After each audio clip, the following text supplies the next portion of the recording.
நாம உருவாக்குன டெக்னாலஜியை விட ஒரு சூப்பர் டெக்னாலஜி நம்ம தலைக்கு மேல பறந்துட்டு இருக்குன்னு சொன்னா நம்புவீங்களா? ஆமா, மனுஷனால உருவாக்கப்பட்டது இல்ல, இயற்கையாலேயே செதுக்கப்பட்ட சில அதிநவீன அமைப்புகள் இருக்கு. அத பத்தி தான் நம்ம இப்ப பார்க்க போறோம். இதை இன்னும் ஆழமா புரிஞ்சிக்க வாங்க ஒரு இன்ட்ரெஸ்டிங்கான கம்பேரிசன் பார்க்கலாம். ஒரு பக்கம் மனுஷனோட இன்ஜினியரிங் மார்வெல், இன்னொரு பக்கம் இயற்கையோட ஒரு சின்ன ஆனா ரொம்ப பவர்ஃபுல்லான படைப்பு. இது ரெண்டுக்கும் இருக்கிற ஒற்றுமைகளை உங்களை கண்டிப்பா ஆச்சரியப்படுத்தும். ஒரு ஏரோப்ளேன் காக்பிட்குள்ள எவ்ளோ காம்ப்ளெக்ஸா இருக்குன்னு கொஞ்சம் யோசிச்சு பாருங்களேன். அந்த ஒரு மிஷினை வானத்துல பறக்க வைக்கவே கிட்டத்தட்ட 200-300 கருவிகள் தேவைப்படுது. ஆனா இங்கதான் ஒரு ஆச்சரியமே இருக்கு. ஒரு பறவையோட மூளை இந்த எல்லா வேலைகளையும், இன்னும் சொல்லப்போனா இதுக்கு மேலேயும் எல்லாத்தையும் ஆட்டோமேட்டிக்கா ஒரே நேரத்துல செய்யுது. அது வேட்டையாடும் போதும் சரி, தன் துணையை கவரும் போதும் சரி, ஆபத்திலிருந்து தப்பிக்கும் போதும் சரி, சொல்லப்போனா இது ஒரு பயாலஜிக்கல் சூப்பர் கம்ப்யூட்டர் மாதிரி தான் வேலை செய்யுது. சரி, இந்த பயாலஜிக்கல் சூப்பர் கம்ப்யூட்டர் ஒரு நிஜமான ஹை ஸ்டேக்ஸ் வேட்டையில எப்படி வேலை செய்யுதுன்னு பார்க்கலாமா? இந்த சீனை கொஞ்சம் கற்பனை பண்ணி பாருங்க. ஒரு தாய் கோழி அதோட சின்ன சின்ன குஞ்சுகளோட இருக்கு. தங்களுக்கு மேல ஒரு பெரிய ஆபத்து வட்டமடிச்சிட்டு இருக்கிறது தெரியாம ரொம்ப நிம்மதியா இரை தேடிட்டு இருக்கு. வானத்துல சுமார் 600 மீட்டர் உயரத்துல, அதாவது கிட்டத்தட்ட 2 ஃபுட்பால் கிரவுண்ட் நீளத்துக்கு சமமான தூரத்துல ஒரு கழுகு வட்டமடிச்சிட்டு இருக்கு. அந்த ஹைட்ல இருந்து பார்த்தா கீழ இருக்கிற கோழி குஞ்செல்லாம் நம்ம கண்ணுக்கு வெறும் புள்ளி மாதிரி தான் தெரியும். பார்க்க ஒரு மிலிட்டரி மிஷன் பிளான் மாதிரி இருக்குல்ல. ஸ்டெப் 1, டார்கெட்டை 100கணக்கான மீட்டர் தூரத்திலிருந்து லாக் பண்ணுது. ஸ்டெப் 2, காத்தோட வேகம், இரையோட மூவ்மெண்ட் எல்லாத்தையும் வச்சு அட்டாக் பண்றதுக்கான பாதையே நொடியில கணக்கு போடுது. அப்புறம் ஸ்டெப் 3, 4 பர்ஃபெக்டா டைவ் அடிச்சு இலக்க கச்சிதமா தூக்கிட்டு போயிடுது. இது வெறும் வேட்டை இல்லைங்க, இது ஒரு கால்குலேட்டட் ஏரியல் அட்டாக்.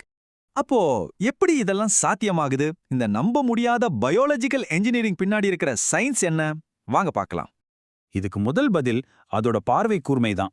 ஒரு கழுகு மாதிரி வேட்டையாடுற பறவையோட பார்வை நம்மளை விட 8 மடங்கு ஷார்ப்பானது. அதாவது நம்மால ஒரு பில்டிங் மேல இருந்து கீழே போற எறும்ப பார்க்க முடியாது, ஆனா கழுகால அது முடியும். ஆந்தை மாதிரி ராத்திரில வேட்டையாடுற பறவைகள் கிட்ட இந்த திறன் இன்னும் மிரட்டலா இருக்கு.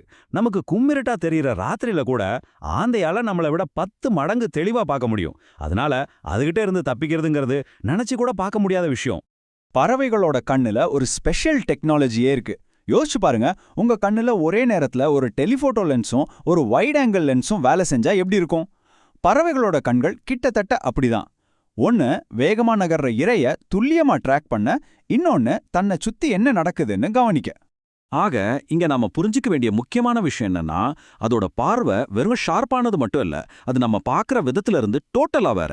உதாரணத்துக்கு, நம்ம கண்ணுக்கு தெரியாத அல்ட்ரா வயலட் லைட், அதாவது புற ஊதா கதிர்களை அதால பார்க்க முடியும். இது எதுக்கு உதவுதுன்னா, சின்ன சின்ன விலங்குகளோட சிறுநீர் தடங்களை வச்சு அதை பின்தொடர்ந்து வேட்டையாட உதவுது.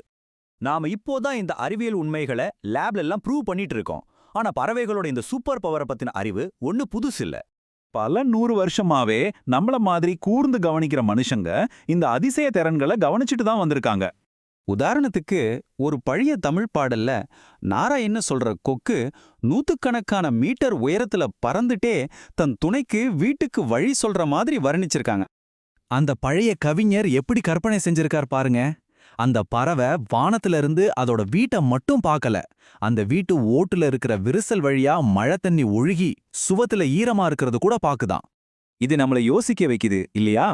ஒரு சாதாரண பறவையோட பார்வையிலேயே இவ்வளவு பெரிய டெக்னாலஜி ஒளிஞ்சிருந்தா நாம இன்னும் கண்டுக்காத இயற்கையோட எத்தனையோ என்ஜினியரிங் அதிசயங்கள் நம்மள சுத்தி இருக்குமோ? இனிமே நீங்க வானத்தை பார்க்கும்போது பறந்து போற ஒரு பறவைய வெறும் உயிரினமா மட்டும் பார்க்காதீங்க, அது இயற்கையோட ஒரு நடமாடும் டெக்னாலஜி அற்புதம்.